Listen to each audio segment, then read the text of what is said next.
Hello, welcome to my channel. അപ്പോൾ ഇന്ന് നമുക്ക് വെണ്ണയും നെയ്യും ഉണ്ടാക്കാം. അപ്പോൾ ഇതൊരു 3 ആഴ്ചയായിട്ട് നല്ല കട്ടിയായിട്ടുള്ള പാലിൽ, നല്ലപോലെ ഫാറ്റുള്ള പാലിൽ പാടയാണ്.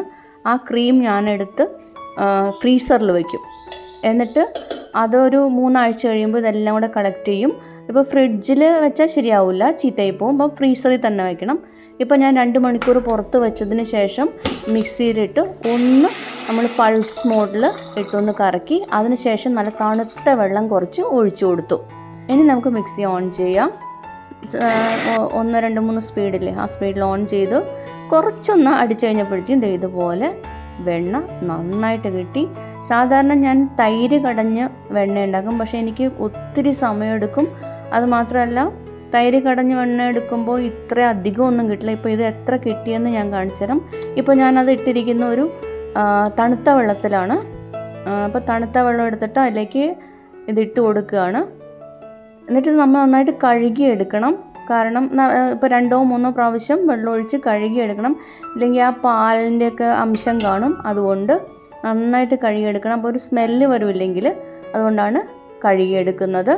അപ്പോൾ ഇങ്ങനെ ഞാൻ ആദ്യമായിട്ടാട്ടോ ഉണ്ടാക്കുന്നത്. ഞാൻ തൈര് കടഞ്ഞൊക്കെ ഉണ്ടാക്കാറുണ്ട്, പക്ഷേ ഇങ്ങനെ ഞാൻ ആദ്യമായിട്ടാണ് ഉണ്ടാക്കുന്നത്. പക്ഷേ ഞാൻ പ്രതീക്ഷിച്ചതിനേക്കാളും ഒത്തിരി അധികം വെണ്ണ കിട്ടിയത്. അപ്പോൾ ഞാനിത് മിക്സ് ചെയ്തിട്ട് നന്നായിട്ട് കഴുകിയെടുക്കുകയാണ്. അപ്പോൾ ഒരു പ്രാവശ്യമല്ല, 2-3 പ്രാവശ്യം കഴുകിയെടുത്തു. ഒരു പ്രാവശ്യമൊന്നും കഴുകിയാൽ പോരാ, കാരണം ആ പാലിൻ്റെ അംശമൊക്കെ കാണും. നന്നായിട്ട് പ്രസ് ചെയ്തിട്ട് കഴുകിയെടുക്കുക. കണ്ട് ഇത്രയും കിട്ടി. അതായത് ഒരു കൈയിൻ്റെ അകത്ത് ഒതുങ്ങുന്നില്ല, അതുപോലെ എനിക്ക് വെണ്ണ കിട്ടി. പിന്നെ നല്ല ഫാറ്റുള്ള പാലാട്ടോ, അതുകൊണ്ടാണ് അത്രയും കിട്ടിയത്. ഇനി നമുക്ക് ഇത് വച്ചിട്ട് നെയ്യ് ഉണ്ടാക്കാം. അതിനു വേണ്ടി ഞാൻ സ്റ്റൗ ഓൺ ചെയ്തു, അതിലേക്ക് പാത്രം വെച്ചു. എന്നിട്ട് നല്ലപോലെ ചൂടായപ്പോൾ അതിലേക്ക് ഇത് ഇട്ട് കൊടുത്തു.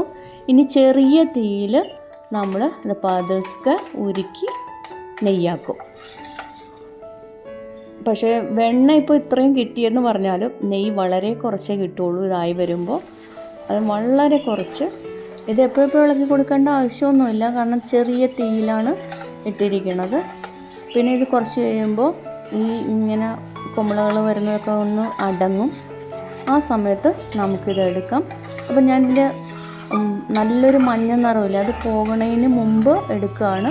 കാരണം ഇത് വളരെ കുറച്ചുകൂടി, ഇത് പെട്ടെന്ന് തീരും. കുറേ നാളത്തേക്കൊക്കെ വയ്ക്കാനാണെങ്കിൽ മുകളിൽ കിടക്കുന്ന കട്ടില്ലേ, അതൊരു ചെറിയ ബ്രൗൺ നിറം ആവണ വരെ ആക്കുന്നതായിരിക്കും നല്ലത്. അപ്പോൾ ഇത് വളരെ കുറച്ചുള്ളതുകൊണ്ട് ഞാൻ ഇപ്പോൾ തെളിഞ്ഞ് വന്നു. ഇനിയിപ്പോൾ ഒന്നുമില്ല, ഇത് ഞാൻ അരിച്ച് ചൂടാറിയതിന് ശേഷം അരിച്ചതേ ഇത്രയും എനിക്ക് കിട്ടിയിട്ടുള്ളൂ. അപ്പോൾ ഇത് പെട്ടെന്ന് തീരും. ഇത് ആദ്യമേ തന്നെ കുറച്ച് വെണ്ണ ഞാൻ എടുത്തിട്ട് മാറ്റിയിരുന്നു. ഞാൻ ആദ്യമായിട്ടാണല്ലോ ഇങ്ങനെ ഉണ്ടാക്കുന്നത്. അപ്പോൾ അത് ഞാൻ കൃഷ്ണൻ്റെ മുമ്പിൽ, ഭഗവാന്റെ മുമ്പിൽ വെച്ചു.